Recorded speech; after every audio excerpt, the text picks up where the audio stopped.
अंतस की धारा में श्वासों के रहते रहते जागना होगा। यूं ही खोए खोए मरे मरे जी रहे हो। बाहर की दुनिया में अपना आप भुलाकर जीना, अपने आप में सोए सोए जीना, मूर्छा में जीना कहाँ का धर्म है। सपनों में जीना, फ्यूचर में जीना, पास्ट में जीना, वर्तमान में कभी ना आना, ये कहाँ का जीवन है। अगला जन्म होगा या नहीं क्या मालूम। ये जन्म तुम्हारे हाथ में है, इसको यूं ही ना गवा देना। चाहे कितनी भी उम्र क्यों ना हो गई हो,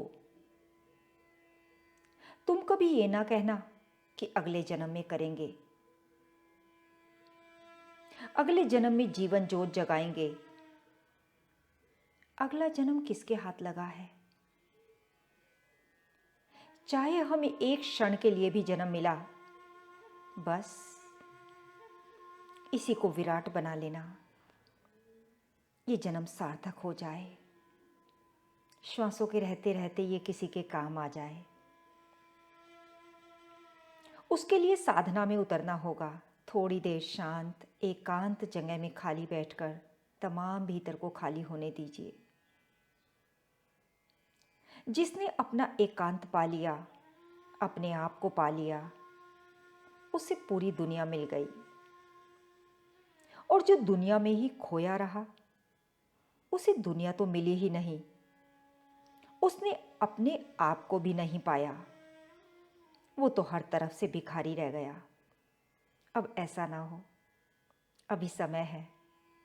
अंतस की धारा में बहने का अवसर मिला है, इसे गंवाना नहीं।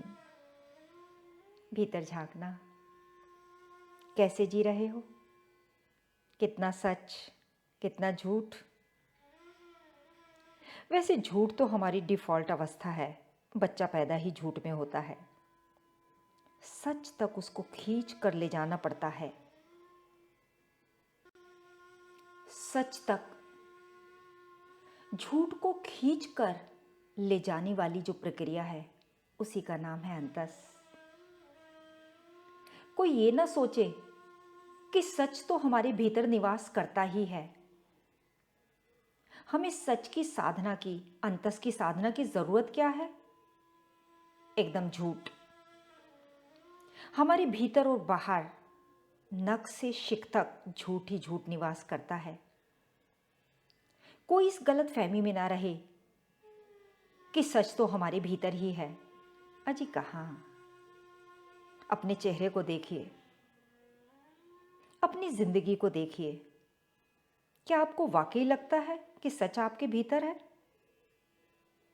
अपने कर्मों को देखिए, सुबह से लेकर शाम तक आपके भीतर जो विचार चलते रहते हैं उनको देखिए। क्या आपको वाकई लगता है कि सच आपके भीतर है। और अगर सच आपके भीतर है भी तो एक बीज रूप में, बड़ी मेहनत करके उसको जगाना पड़ता है। झूठ को जगाना नहीं पड़ता, वो तो लगातार जगा ही हुआ है, उपद्रव कर रहा है, कूद फांद रहा है, एकदम क्रियाशील है। सच सोया रहता है, बिंदु मात्र, बीज मात्र है। उसको जगाने के लिए बड़ी साधना करनी पड़ती है। बच्चे की तरह उस सच का पोषण करना पड़ता है, और ये किसी की पॉजिटिव वाइब्रेशंस के बिना संभव नहीं। निगाहों में तुम हो, ख्यालों में तुम हो, तभी वो पौधा बड़ा होता है। तो ये ना हो कि आप गफलत में ही रह जाएं कि बताने वाले तो बता गए कि हमारे ही भीतर सच है। हाँ, वो भीतर ही रह जाएगा, उससे आपको कुछ मिलेगा नहीं। जैसे आपके पास एक बीज पड़ा हो आम का, क्या उस बीज से आम पा जाओगे। आम मीठे मीठे। बीज से आम के फल की यात्रा बड़ी सेवा और साधना की यात्रा है। बच्चा जो पैदा होता है उसमें झूठ विकसित है और सत्य प्रसुप्त। और जैसे जैसे बच्चा बड़ा होता है उसका झूठ ही विस्तार लेता जाता है। सच तो जन्म से ही बिंदु मात्र होता है, इतना सा छोटा सा। उसको अगर ना भी जगाओ तो तुम्हारी 100 साल की जिंदगी में कभी ना जगे। इतने बुजुर्ग 70, 80, 90 साल के जो लोग हैं, क्या उम्र बढ़ने से इनका बोध बढ़ जाता है? अनुभव तो इन्होंने बहुत लिए, इनका बोध क्या बढ़ा? बढ़ती उम्र से सीख की गहराई थोड़ी ना आती है, बीज बीज ही रह जाता है। प्रकृति का ये एक षड्यंत्र है कि तुम्हारे भीतर मुक्ति का जो बीज है वो बीज ही रह जाए, शरीर फैल जाए, लेकिन मुक्ति का जो बीज है वह कभी पेड़ ना बन पाए। हाँ, शरीर का विकास हो जाए, बीज का कभी विकास ना हो। शरीर का विकास तो अपने आप ही हो जाता है, खाओ पियो तोंद फुलाओ, शरीर तो अपने आप ही बढ़ जाता है।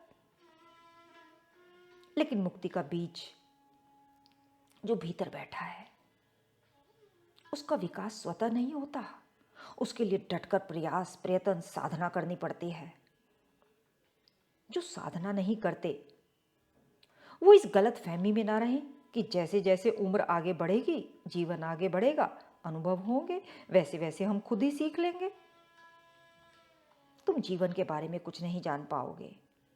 हाँ, उम्र बढ़ने के साथ साथ तुम प्रकृति के और ज्यादा उपयोगी औजार बन जाओगे, और उस औजार की उपयोगिता सिर्फ प्रकृति के लिए ही होगी।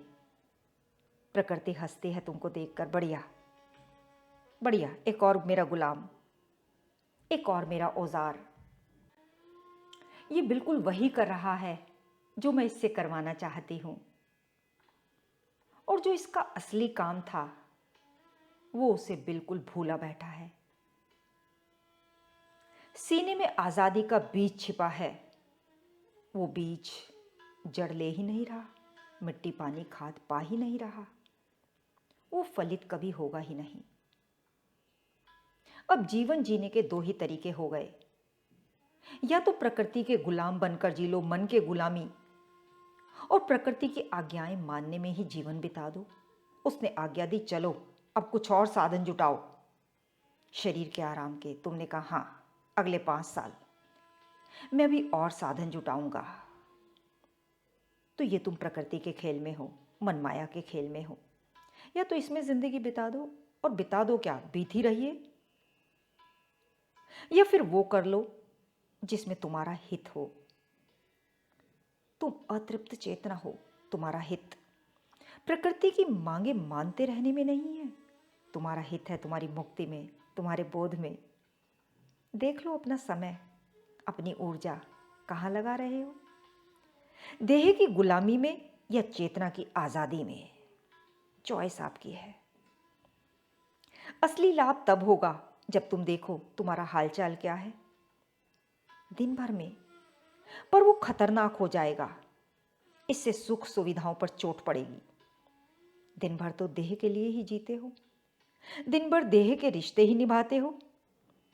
अगर उनको ध्यान से देखने लग गए तो बड़ी गड़बड़ हो जाएगी। प्रकृति चाहती है तुम बस करो, चेतना चाहती है तुम जानो तुम क्या कर रहे हो। अंतर समझना जरा। प्रकृति चाहती है तुम बस करो, जैसे सांस सोते समय भी चलती रहती है। तुम जान तो नहीं रहे कि सांस चल रही है, लेकिन इससे फेफड़ों को क्या तकलीफ होती है? नहीं, प्रकृति में ज्ञान का कोई महत्व नहीं है। तुम्हें नहीं भी पता कि सांस चल रही है, फिर भी फेफड़े प्रसन्न है। प्रकृति कहती है ज्ञान भी तुम बस इतना इकट्ठा करो जिससे भोजन मिल जाए। बंदर भी ज्ञान रखना चाहता है कि अमरूद कहाँ है। अमरूद यानी भोग की वस्तु। बस उसको इतना ज्ञान चाहिए कि पेट चलता रहे, या फिर यह पता चल जाए कि बंदरिया कहाँ है। यह भी ज्ञान की बात है।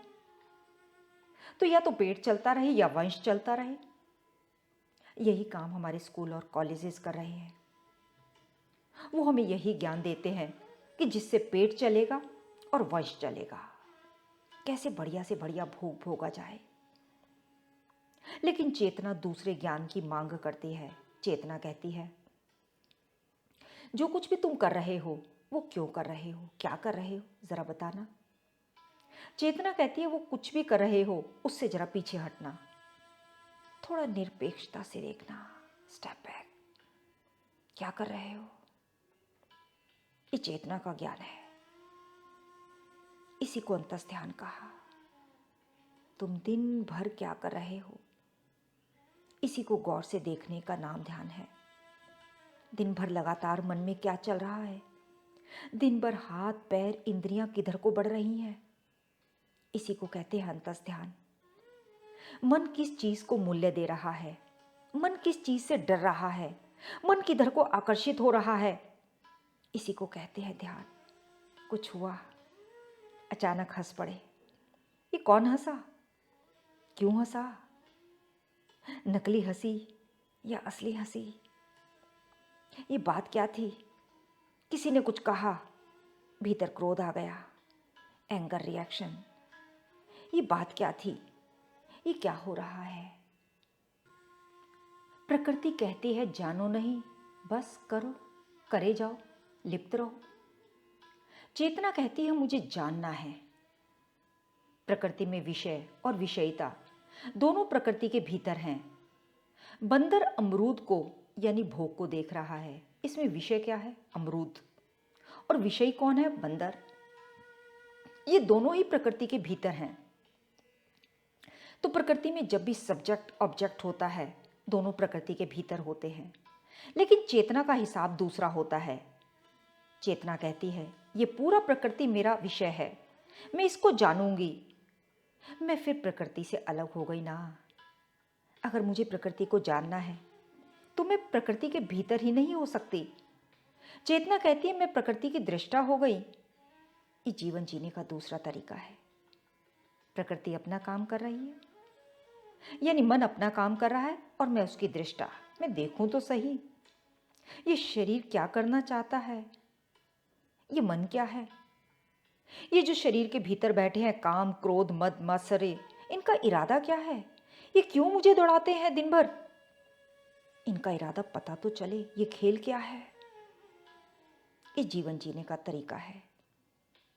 चेतना होकर आप प्रकृति के दृष्टा हो गए। प्रकृति के भीतर बैठकर तुम दृष्टा नहीं हो पाओगे। बंदर अमरूद का दृष्टा नहीं हो सकता, बंदर अमरूद का सदा भोगता होगा। तो प्रकृति के भीतर बैठकर तुम प्रकृति के दृष्टा नहीं हो सकते, इसीलिए हटना पड़ता है। इसी हटने को निरपेक्षता या साक्षित्व कहते हैं। तभी बार बार अंतस की धारा में कहा जाता है न्यूट्रल एनर्जी, थोड़ा पीछे हटना। अगर प्रकृति को जानना है तो प्रकृति से थोड़ा हटना पड़ेगा। इसी को कह दिया गया दृष्टा भाव। प्रकृति से थोड़ा हटो ताकि जान सको कि उसमें चल क्या रहा है। देह ही बने रहोगे तो देह को कभी नहीं जान पाओगे। हाँ, देह ही बने रहोगे तो देह को भोगोगे। इसीलिए अंतस की धारा में तुम्हें अपने देह से तादाद में छोड़ना होगा, थोड़ा दूरी बनाकर, थोड़ा थोड़ा संयम, रोज का संयम, रोज का पीछे हटना, खाने से, पीने से, पहनने से, देखने से, सुनने से। अपने और देह के बीच दूरी बनानी होगी। इस पूरी प्रक्रिया को बाहर से समझना होगा। ये सब कुछ चल रहा है प्रकृति के क्षेत्र में, तुम्हें इस क्षेत्र से बाहर आना होगा। भगवत गीता के अनुसार कहें तो तुम्हें इस क्षेत्र का क्षेत्रज्ञ बनना होगा। यही है ध्यान, पूरे क्षेत्र का क्षेत्रज्ञ बनना। ये जिंदगी में चल क्या रहा है? दिन भर का 24 घंटे का ध्यान चाहिए। जब ध्यान की सबसे ज्यादा जरूरत हो तब ध्यान में उतरिए। जब काम वासना सिर चढ़कर बोल रही हो तब चाहिए ध्यान। जब ईर्ष्या ने आपको चपेट में लेकर बिल्कुल लाल कर दिया हो तब चाहिए ध्यान। ये पूजा घर, ये मंदिर वाला ध्यान बहुत उथला उथला होगा। हर पल, चाहे आंखें बंद हो चाहे खुली, दर्शन उसी का हो। जागे रहना, मालिक पर भरोसा रख, मालिक पर भरोसा रख। अपने गमों की नुमाइश न कर। जो तेरा है वो चल के आएगा तेरे दर पे, रोज उसे पाने की ख्वाहिश न कर। ओम गुरुवे नमः, ओम गुरुवे नमः, ओम गुरुवे नमः। जागे रहना, होश में रहना।